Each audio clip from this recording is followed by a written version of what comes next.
ठान लिया है मैं वो करके रहूँगा, जो ठान लिया है मैं वो करके रहूँगा, ये मत समझो कि मैं डर के रहूँगा, ये मत समझो कि मैं डर के रहूँगा। हाय दोस्तों, स्वागत है आपको अपने YouTube channel Raman education academy पे। आपका स्वागत है।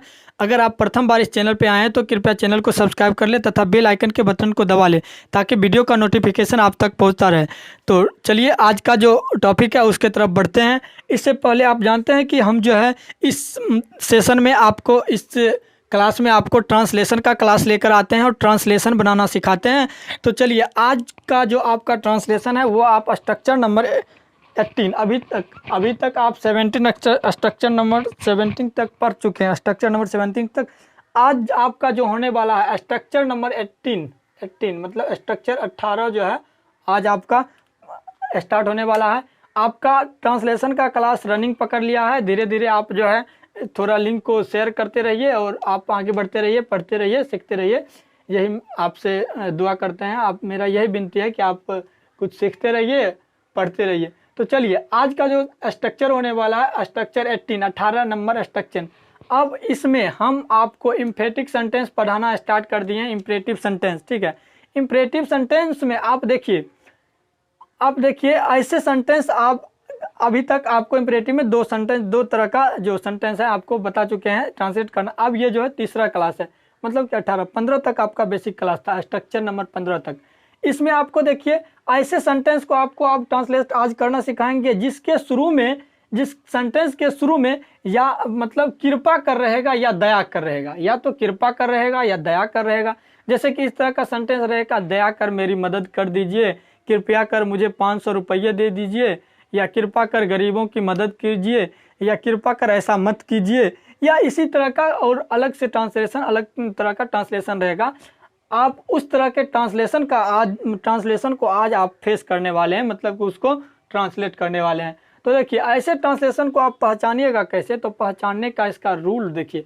ऐसे वाक्य जिसमें सब्जेक्ट ना हो, सब्जेक्ट नहीं रहेगा, आपको सब्जेक्ट इसमें नहीं मिलेगा, ठीक है, और ना हो परंतु उस वाक्य में वर्ब के साथ कृपा या दया कर लगा हो। देखिए वर्ब के साथ कृपा कर मेरी मदद कर दीजिए। देखिए मदद मतलब वर्ब है, अब मदद में कृपा कर लगा है, ठीक है। अब देखिए 10 रुपया दीजिए में देखिए दया कर लगा है, यहाँ दीजिए वर्ब है, ठीक है। तो मतलब कि वाक्य में वर्ब के साथ कृपा कर या दया कर लगता है, या दया कर गरीबों की सेवा कीजिए। अब सर्व जो है ये सेवा जो है, ठीक है, ये सेवा जो है ये वर्ब है और यहाँ पे दया कर लगा हुआ है। इसी तरह से आपको लगता है। तो अब आप इसका सेंटेंस का अनुवाद जो करिएगा तो इस दो स्ट्रक्चर से करिएगा। एक आपका स्ट्रक्चर है प्लीज शुरू में दीजिए, प्लस में V1 दीजिए उसके बाद, और उसके बाद जो ऑब्जेक्ट बाकी जो भी चीज़ बनता है ऑब्जेक्ट के रूप में ऑब्जेक्ट रखिए। अब देखिए कृपा कर वाले वाक्य के लिए अगर प्लीज का यूज आप कब करिएगा, तो प्लीज कृपा कर जाऊँ जिस सेंटेंस में यदि कृपा कर होता है तो वहाँ पर ये पहला स्ट्रक्चर आप यूज कर लीजिए, प्लीज से जो स्टार्ट हो। यदि दया कर की बात आती है सेंटेंस में तब दया कर के लिए काइंडली का यूज करिए, मतलब दया कर मुझे 10 रुपया दीजिए, काइंडली का यूज करिए, ठीक। इसी प्रकार आप कोई भी सेंटेंस अगर इस तरह का है तो आप आसानी से ट्रांसलेट कर सकते हैं। तो आप सबसे पहले आप कृपा कर मेरी मदद कर लीजिए का ट्रांसलेट बनाइए, कृपा कर मेरी मदद कर दीजिए, ठीक है। तो इसका बनाइए। देखिए इसका बनाने के लिए आप कृपा कर सबसे पहले यूज करेंगे, ठीक है। कृपा कर सबसे पहले, तो कृपा कर के लिए क्या, तो कृपा कर देखिए प्लीज होता है, प्लीज, ठीक है। कृपा कर के लिए प्लीज, तो प्लीज सबसे पहले दे दीजिए, तो प्लीज देखिए प्लीज के बाद इसमें वर्ब खोजिए, प्लीज हेल्प, वर्ब यहाँ पे मदद है, प्लीज हेल्प। कृपा कर मेरी मदद, किसका मदद, तो मेरा मदद, तो मेरी के लिए मी, प्लीज हेल्प मी। आपका सेंटेंस देखिए कितना इजी हो गया। स्ट्रक्चर देने के बाद आपको देखिए सेंटेंस आपका कितना इजी हो। आपका देखिए ये सेंटेंस कितना बड़ा दिखता है, लेकिन आप जो इसका ट्रांसलेट किए वो कितना छोटा। देखिए दया कर मुझे 10 रुपया दीजिए, दया कर मुझे 10 रुपया। देखिए आप दया कर में क्या यूज होगा, ज्यों ही आप दया कर देखते हैं तो काइंडली यूज करिए, कृपा कर देखते हैं तो प्लीज यूज करिए। और इस तरह के आपको मिलेगा इस तरह का आप जो ट्रांसलेट करिएगा तो इसमें या तो कृपा कर बात होगी या तो दया करके, दो ही बात होगी इस तरह के सेंटेंस में, ठीक है। तब आप दया कर जो ही लगा है तो काइंडली दीजिए, काइंडली, काइंडली यूज करिए। अब काइंडली के साथ V1, इसमें वर्ब खोजिए, तो वर्ब क्या है, तो दीजिए मतलब देना का give, kindly give, kindly give. अब देखिए मुझे काइंडली गिव, अब किसे, तो मी, मुझे काइंडली गिव मी कितना रुपया, तो 10 रुपया। ऑब्जेक्ट, ऑब्जेक्ट बाद में रख दीजिए 10 रुपीज। देखिए आपका सेंटेंस बन के तैयार हो गया। अब नेक्स्ट लिखिए, कृपया कर मुझे अपना फ़ोन नंबर दीजिए। अगर ऐसा सेंटेंस रहता है कृपया कर मुझे अपना फ़ोन नंबर दीजिए, तब आप इसका कृपा कर में देखिए प्लीज़, प्लीज़। अगर किसी से आप अगर मान के चलिए फ़ोन नंबर यदि मांग रहे हैं तो इसी तरह से आप मतलब अगर आप इंग्लिश में बोल रहे हैं तो इसी तरह से बोलिएगा कि कृपा कर मुझे अपना फ़ोन नंबर दीजिए, तो प्लीज़, प्लीज़। अब प्लीज़ के जस्ट बाद वर्ब लगाइए V1, प्लीज़। देना का नंबर दीजिए और देना का गिव, प्लीज़ गिव। अब मुझे का किसे, तो मुझे, प्लीज़ गिव मी। जितना अब ऑब्जेक्ट आगे में रख लीजिए, प्लीज गिव मी अपना phone number, your phone number, your phone number, your phone number. देखिए अब आगे जो है, दया कर गरीबों की सेवा कीजिए, दया कर गरीबों की सेवा कीजिए।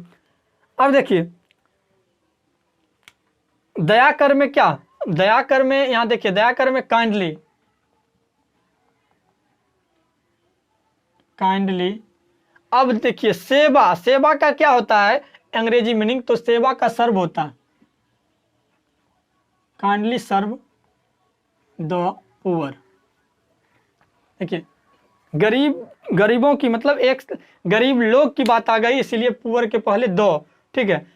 पुअर के पहले दो मतलब गरीब लोग मतलब एक से अधिक गरीब, ठीक है। दया कर गरीबों की सेवा कीजिए। इस तरह से आपका ये जो सेंटेंस है, आपका ये 4 सेंटेंस बन चुका है। अब आप दुनिया का कोई भी सेंटेंस इस पे यदि बेस्ड सेंटेंस होता है तो आप इस दोनों स्ट्रक्चर के अकॉर्डिंग बेस्ड मतलब अनुसार यदि रहता है तो आप लाखों सेंटेंस का ट्रांसलेट इस पे कर लीजिएगा, ठीक है। अगर इसी तरह आप 18 से पहले और स्ट्रक्चर पढ़े हैं और आपको हम लगभग 400 स्ट्रक्चर पढ़ाने वाले हैं, आप सोचिए जब आप 18 में आप इतना स्ट्रॉन्ग दिख रहे होंगे, अगर आप 18 को यदि स्ट्रक्चर को पढ़ लिए होंगे तो आपको लगता होगा कि हाँ अब हम कुछ अंग्रेजी बोल सकते हैं, इंग्लिश बोल सकते हैं, किसी से बातचीत कर सकते हैं। आप सोचिए जब आप 18 पढ़े हैं तो आप में इतना स्ट्रॉन्ग आ गया, मतलब इतना पावर आ गया है, तो आप जब आप अगर 400 पढ़ लीजिएगा तब आप में कितना मतलब कितना कॉन्फिडेंस आ जाएगा कि कितना मतलब कितने तहत तक हम अंग्रेजी बोल सकते हैं, ठीक है। तो आज का आपका ये जो स्ट्रक्चर है समाप्त है, इसमें इतना ही आपको बताना था।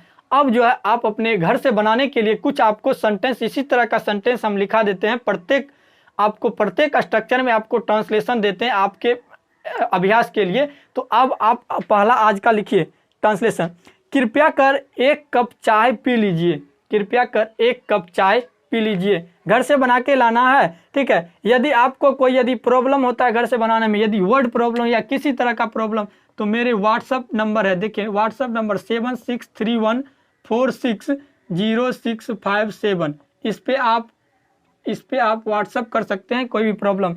यदि व्हाट्सअप नहीं करना चाहते हैं तो आप यूट्यूब के कमेंट के माध्यम से भी आप रिप्लाई पा सकते हैं, ठीक है। तो नेक्स्ट क्वेश्चन लिखिए, कृपया कर एक गीत गाइए, कृपया कर एक गीत गाइए या एक गाना गाइए, ठीक है। नेक्स्ट लिखिए, दया कर मुझे अंग्रेजी सिखा दीजिए, दया कर मुझे अंग्रेजी सिखा दीजिए।